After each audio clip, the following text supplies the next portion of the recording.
In the past several years, many of us have learned that there was plenty of history that wasn't taught in school. That left important stories overlooked. For Black communities across this province, the work of finding and telling some of those stories is ongoing. With us now for more, in St. Catharines, Ontario, Rochelle Bush, proprietor and primary guide of Tubman Tours Canada and resident historian of Salem Chapel. And here in Ontario's capital city, Afua Cooper, Killam Research Chair at Dalhousie University and principal investigator of the project A Black People's History of Canada. And Cheryl Thompson. She's assistant professor in performance at the Creative School at Ryerson University and author most recently of Uncle, Race, Nostalgia, and the Politics of Loyalty. And it's great to have you three with us tonight here on TVO. Cheryl, let's start with you, and I wonder if you can give us an early overview of the early waves of Black immigration to Ontario. When did it all start? Well, first of all, thank you for having me.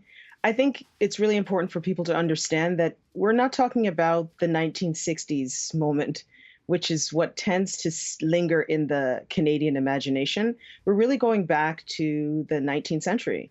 And we can think of a lot of people focus on the mid 19th century moment. So 1860, I mean, I think there was a Heritage Minute where they started in 1860, but you could really go back to the 1820s, 1810s even. You see migration coming mostly from the United States at this moment. And so where are they going? They're going from every port and town and city you can think of, from Windsor all the way up to Owen Sound. So you have settlements through the Windsor Sandwich, it would have been called Sandwich at that time. Then you have through sort of the London, Chatham, Buxton, Dresden, the major cities of Hamilton and Toronto, then even going up to Simcoe and Grey County, Owen Sound, Oro Township. I mean, Black people are literally living in every part of the province through the 19th century. And so why are they coming here? Often they're coming through pushed migration north from the U.S., given the tensions that were happening through the Civil War and sort of this idea of freedom. I'm sure Afua is going to speak a bit to this as well. The mythology of Canada's Underground Railroad and Canada as being a free state. You have African Americans coming. But what's really important to note is that even though I'm talking about the 19th century moment, we know that Black people were in Canada from the 17th century. Like, I'm skipping large parts of history. And we also know that there's a 200-year history of slavery in Canada that doesn't just implicate Ontario, but it's also Quebec and what then would have been the Maritimes. Yeah, let me just jump in here for a second if I can, because obviously we're not going to get all of Black history covered in the next 35 minutes here on this program. No, absolutely. But I appreciate you sort of setting the table, and you're right, I do want to bring Afua into the conversation at this point because, and in fact, let me give you a little plug here, Afua. The Underground Railroad, Next Stop Toronto, that is hot off the presses. That is your contribution to the conversation that we're having here tonight on TVO.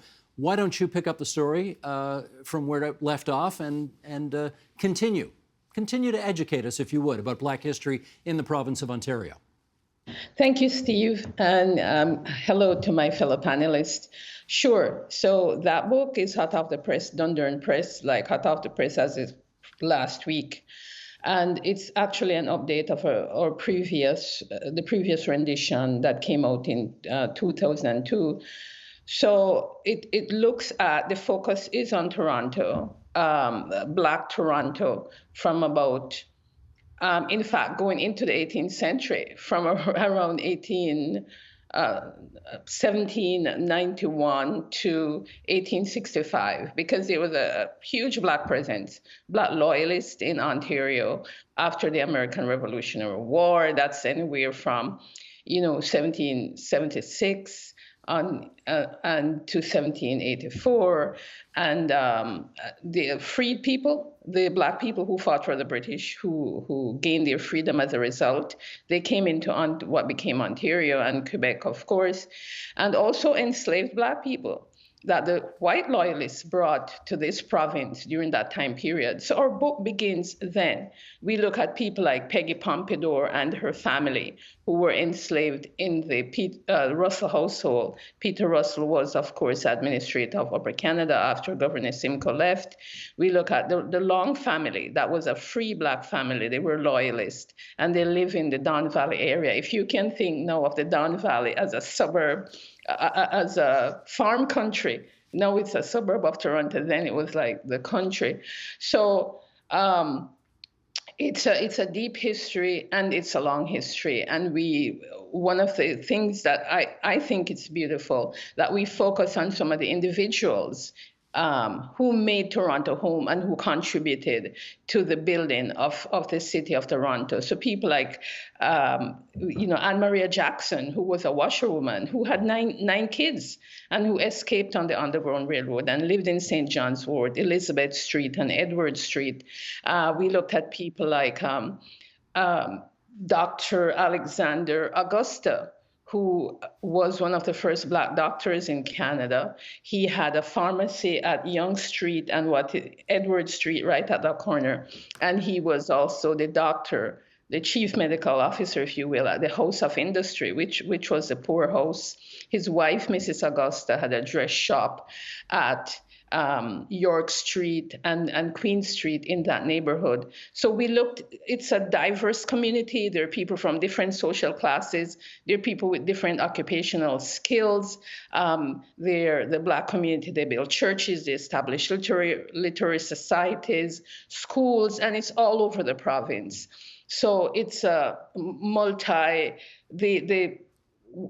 someone asked me, if you were to say to someone who's walking in Toronto today, what building, what structure should they look at that's emblematic of Black history? And I would say the St. Lawrence Hall. St. Lawrence Hall, it opened in 1851.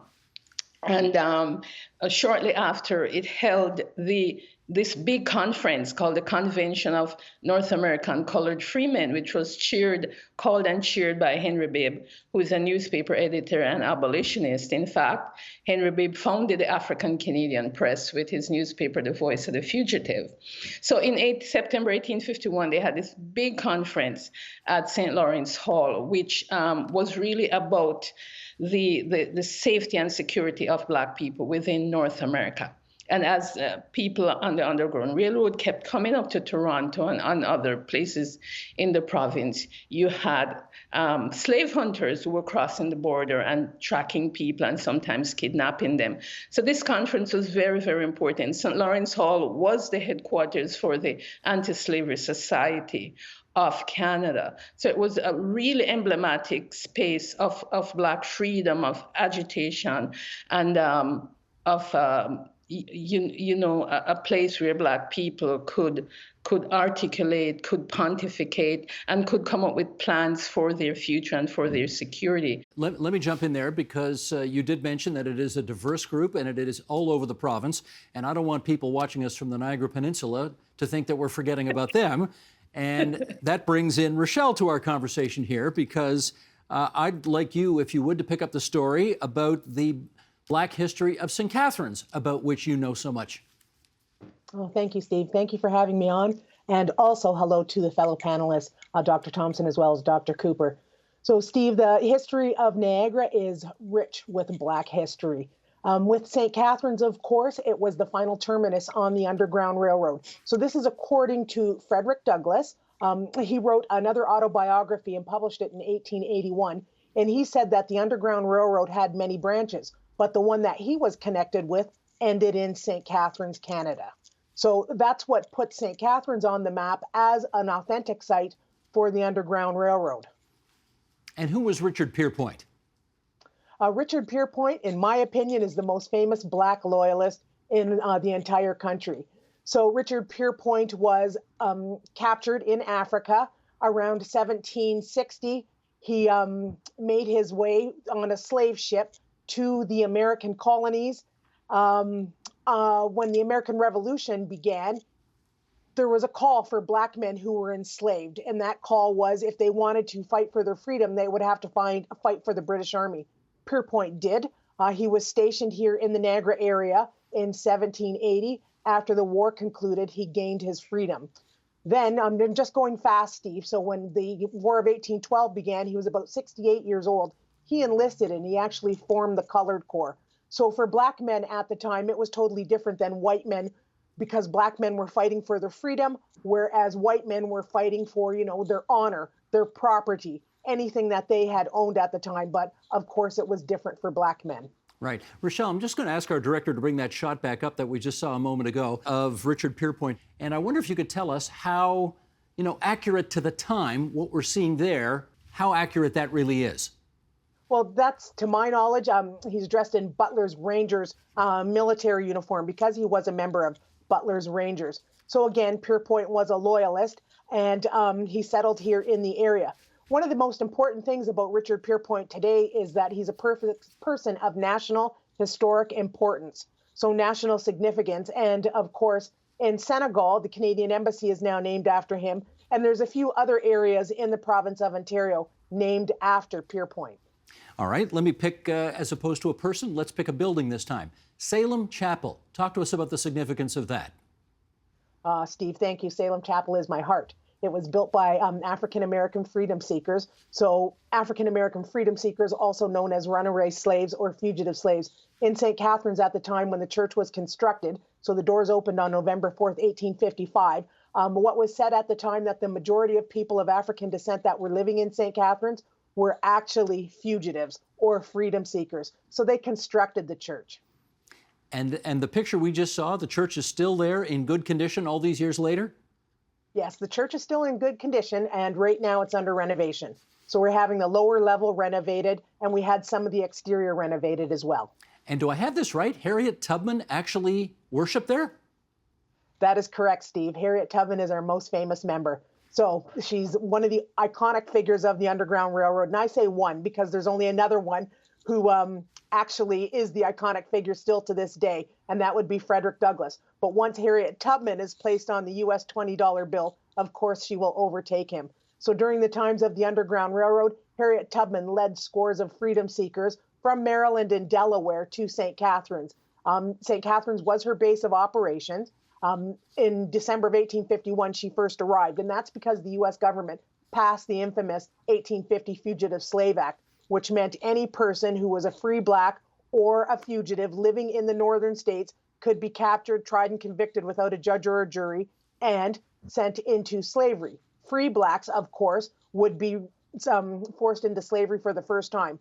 So thousands of people, after the 1850 Fugitive Slave Act passed, relocated to Upper Canada and, of course, Lower Canada. Harriet Tubman, of course, being the most famous, she was known as Moses. And again, she arrived in December 1851 and remained until early January 1862. And one last quick follow-up here. You have a particular family connection to that church. What is it? Yes, I do, Steve. So my 2 times great-grandfather was the minister in charge of the church when Harriet Tubman attended and when it was constructed in the 1850s. Wouldn't you love to have a picture of the two of them together? Oh, I would love it. You have no idea how honored I am to know that my family actually communicated with her. So they rubbed shoulders with Harriet Tubman. And of course, they would have engaged in anti-slavery activity at the time as well. Fantastic. All right, let's talk about a place called Africville. And we're going to move now, of course, as they say, down east to a community near Halifax called Africville. And Afua, that's where we bring you back in. What is its significance to Black history in Canada? Africville is significant in so many ways to Black Canadian history. It's significant because it was a self-reliant community on the shores of the Bedford Basin, where Black people built their homes, schools, churches, had a functioning and thriving community. But it was the envy of, the Halifax municipality. And so it's a community that had deep roots. It goes back to the 1830s, built by descendants of the Black loyalists, Black refugees of the War of 1812, and certainly people who came up on the Underground Railroad. Yes, the Underground Railroad also extended east. and it was seized by the municipality of Halifax for industrial purposes, and it was bulldozed. So the bulldozing began in the mid 1960s and finally ended in 1972. So Afrik villagers lost their homes, they lost their communities, they were relocated to public housing, and that the close bond that they had in so many ways were broken. So it's emblematic of the severe racial discrimination and oppression that Black people in Canada endured. But there's also another thread to this story, and that is the resistance that the Afrik villagers, the descendants, and their allies continued from then, the bulldozing of that community, to present time. We know that in 2010, Mayor Peter Kelly apologized to the Africville people and their descendants and paid some form of restitution. Sorry, apologize for what? What specifically? Apologize for the destruction of their community, apologize for the seizing of that community, because the land space, it's on the Bedford Basin, it's right on the harbor, it's beautiful.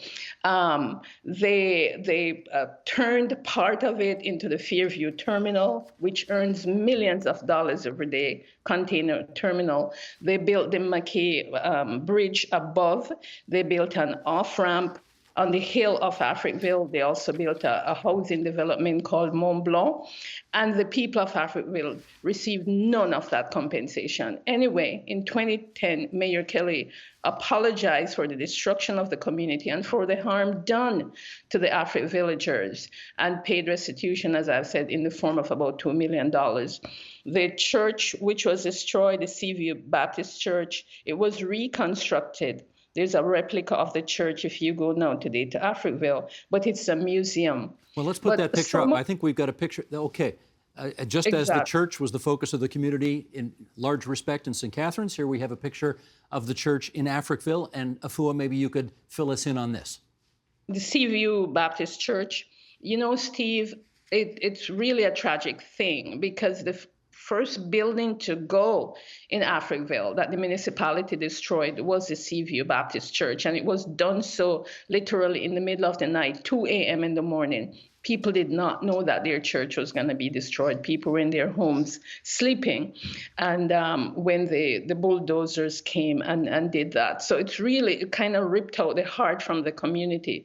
However, people have regrouped. There's a lawsuit still going on now from the Afrik villagers and their descendants. It's still a lawsuit because the harm has been, nowadays we talk about intergenerational harm, intergenerational trauma. So you can imagine people losing their homes, their property, their livelihood, forced into public housing, their children and their grandchildren and their great-grandchildren not having that security that they had when they were in Africville. Mm-hmm. So Africville is one of these lightning rod event and object, if you will, within Canadian history as a whole. And as I said, it's emblematic of the harsh racism that Black people across this country, not only in Halifax, Nova Scotia, have endured. But as I've talked about, the resistance of the community in fighting back and in reclaiming their dignity and their humanity. Well, I wonder if that, in part, helps answer the next question that I was going to ask to Cheryl Thompson, which is this. You know, every community that comes from somewhere else and then settles in the province of Ontario, the Italian community, the Portuguese community, the Jewish community, and on and on and on, they all think they have a particularly interesting story to tell and a history that is worth knowing. And not to take anything away from that, but what do you suspect is the thing that makes Black history in this province particularly unique or particularly distinctive to study? Well, I mean, I feel like you've already heard it.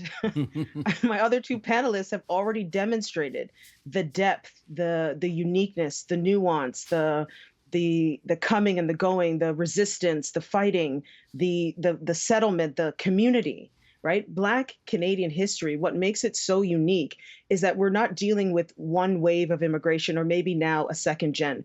We're dealing with maybe 8 generations. We're dealing with rootedness in communities. We're dealing with the building of buildings, churches, In some cases, if you go back to the 19th century, go to Buxton, they had a schoolhouse that was for Black children because they weren't permitted really to go to the quote unquote common schools at that time. So what you have is this complex story that's also overlapped with multiple waves of immigration in the 20th century that has really dominated the Canadian narrative, right? Because we don't have a lot of images of people from the 19th century.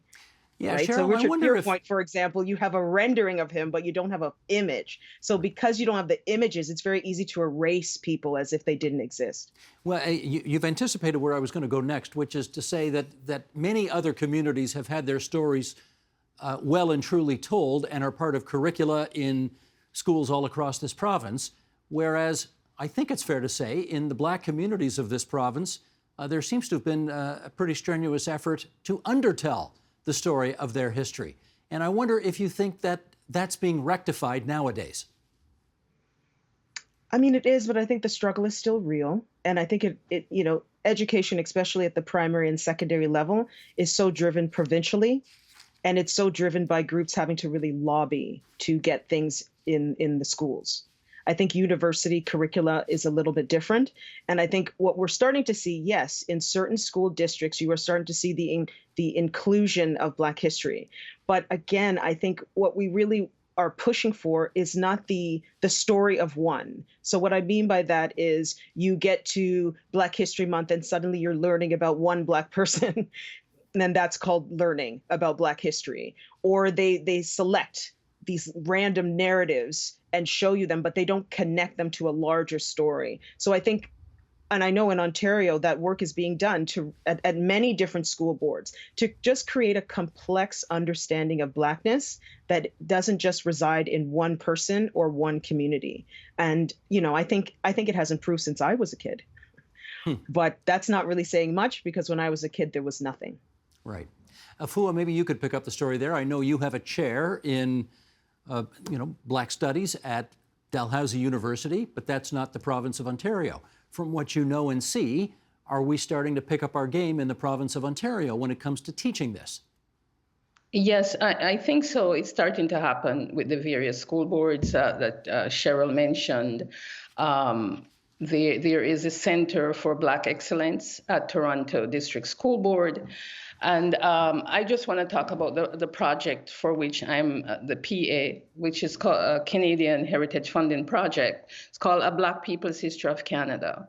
And one of our aims or major objectives is to write curricula from kindergarten through grade 12 for Black history learning. And it's from coast to coast to coast. And I mentioned the third coast, the north, because oftentimes when we think of Black history, we don't think of, the north of Canada or even Newfoundland. And so this writing of curricula will be backed by solid research, solid historical research. And I've assembled a team of wonderful people, wonderful researchers who are working on this project. And it's from across, we have people in Alberta, New Brunswick, British Columbia. And as I said, the objective is to make that intervention in elementary and secondary school history learning, because we have history and we have social studies, and under those rubrics, there is a great amount of space if the teacher is creative to weave in Black historical knowledge. So it's starting to happen, and it's really wonderful. And I applaud everyone who is participating in this effort. But look out for A Black People's History of Canada. It's doing just that. Very good. We shall look out for that. Rochelle, let me ask you. Now, Harriet Tubman obviously made the biggest name for herself in the United States, not in Canada, and yet your company is called Tubman Tours Canada. Why did you put the Canada on there? I put the Canada on there, Steve, because in the United States, they continually say that she went north, or they write about her saying that Harriet Tubman went north, as though she ended in New York State. So rarely do they say that she crossed the border into Canada. So because a lot of the people who are participating in the tours are from the United States, I needed to make that distinction and bring more awareness to them to let them know that she did cross into Canada. How much has COVID-19 prevented you from doing your business and spreading the good word about Harriet Tubman's time, in fact, here in Canada? Well, COVID-19 has prevented me from conducting tours. So many people are not coming across the border because, they need all the testing. But to bring awareness virtually, I've been able to do that. So that's been great, either by Instagram, Facebook, and other social media platforms. But again, COVID-19 has ruined tourism everywhere. So hopefully, as soon as it becomes endemic, you can get back into business in the way you want to be. Yes? Yes. Got it. Okay. Cheryl, let me get you back in here. Is there a gap between what we know about African American history and African American history, obviously in the States, and Black history in Canada? Yes. Yes, there's a huge gap. I mean, most people even watching this can probably they could probably name a lot of African Americans that either they've read about, they've seen a movie. And I think the biggest gap is because African Americans have been producing their own culture for around 50 years now. So meaning self-producing, so Black-centered films on African American stories. Whereas in Canada, we haven't yet reached that critical mass where there's a lot of Black Canadian stories that are being produced.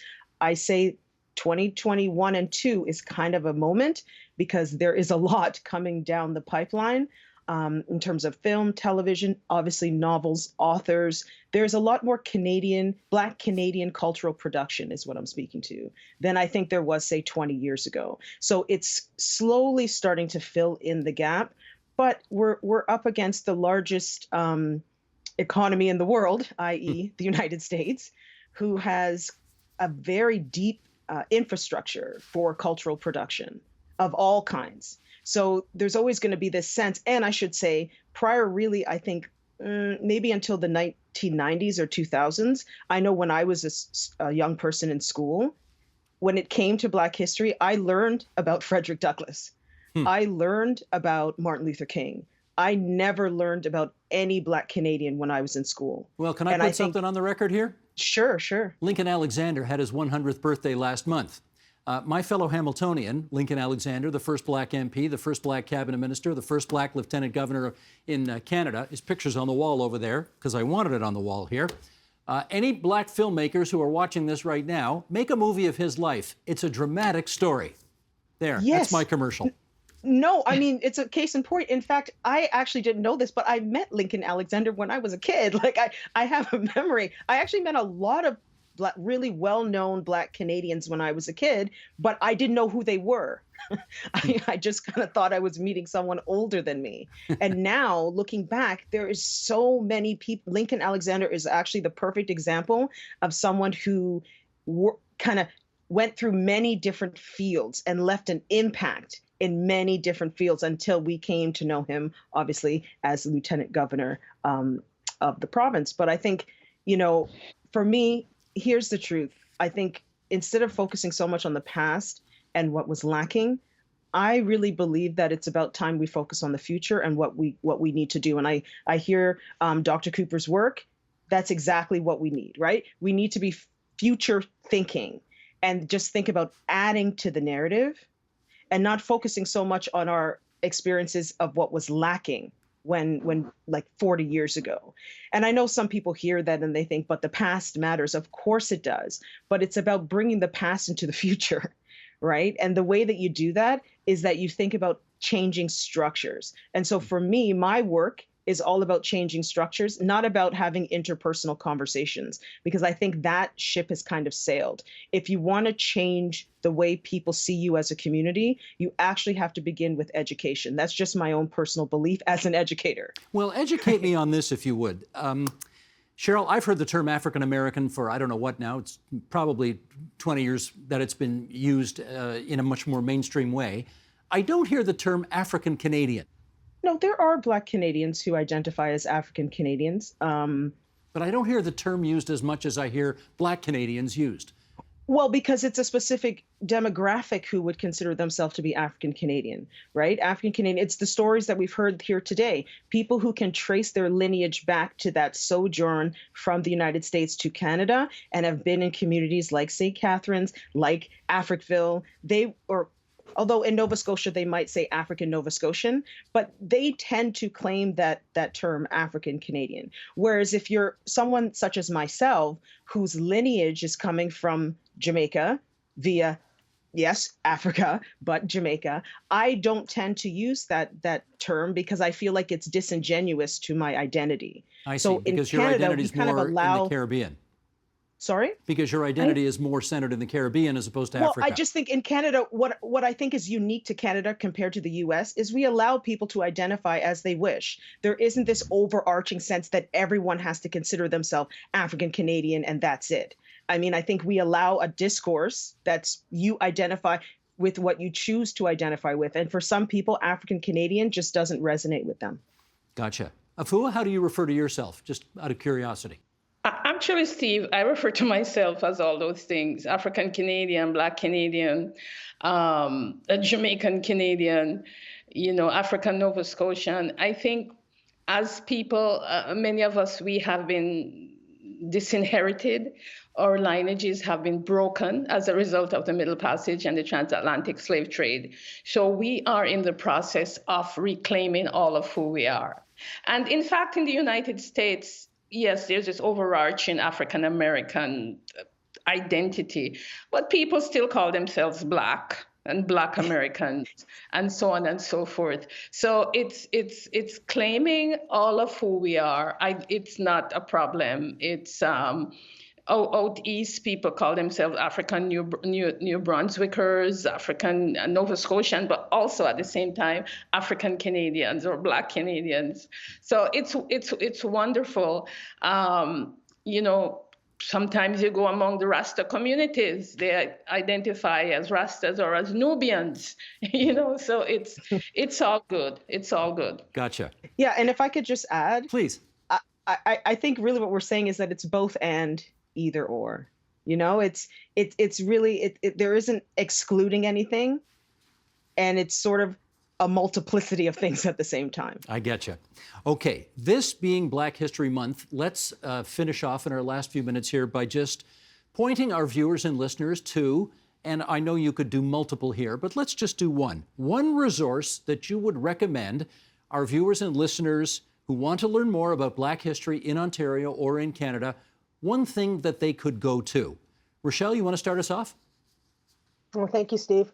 I'll definitely my tour company take a tour of and learn more about Niagara's rich Black history.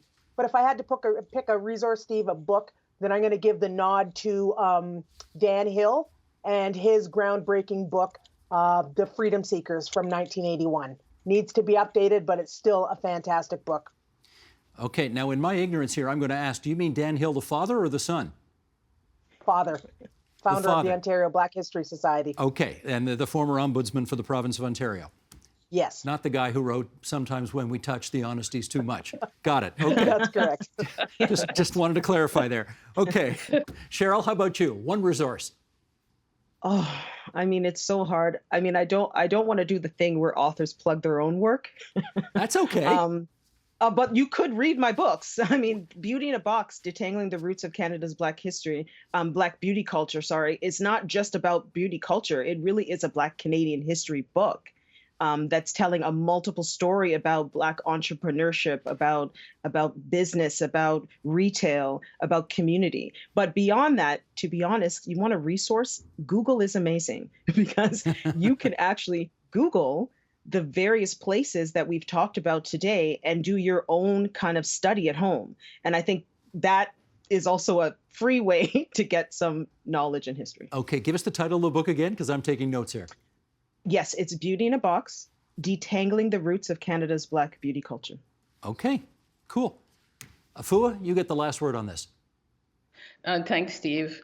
Well, I'm going to say The Underground Railroad Next Stop Toronto by myself, Adrienne Shad, Caroline Smarts-Ross, Dundurn Press, hot off the press, as I just said. Another book, The Fire Next Time, or The Fire That Time, sorry. It's a collection by Ronald Cummins and Nalini Mohabir on the Sir George William University occupation, 1965, that famous computer room event that rocked the Black community and, as many say, brought Black power to Canada, the fire that time. And I'm also going to talk about my other book, The Hanging of Angelique, Canada, Slavery, and the Burning of Old Montreal, which gives an in-depth discussion on slavery in Canada through the story of an enslaved Black woman who was executed in Montreal. Her name is Marie-Joseph Angelique. These are some great recommendations. And just for those who don't remember, Sir George Williams is now today Concordia University, but happened at the same place. And these are all wonderful recommendations. And I'll tell you what, your publicists would all be extremely proud of you that you took advantage of this opportunity to plug your own work as opposed to other people's. So that's a good thing, too. I want to thank all three of you for joining us here on TVO tonight. From right to left as we look on the screen, Afua Cooper, the Killam Research Chair at Dalhousie University and principal investigator of this new project we talked about, A Black People's History of Canada. Cheryl Thompson, assistant professor of performance at the Creative School at Ryerson University. And Rochelle Bush, the proprietor and guide at Tubman Tours Canada. Yes, the word Canada is in there. If you want to know all about the Niagara Peninsula and Black history there, Tubman Tours Canada is a great place to start. My thanks to all three of you, and please enjoy a very prosperous and successful and educative Black History Month. Thank you, Steve. Same to you. Same to all the panelists. Bye-bye. The Agenda with Steve Paikin is made possible through generous philanthropic contributions from viewers like you. Thank you for supporting TVO's journalism.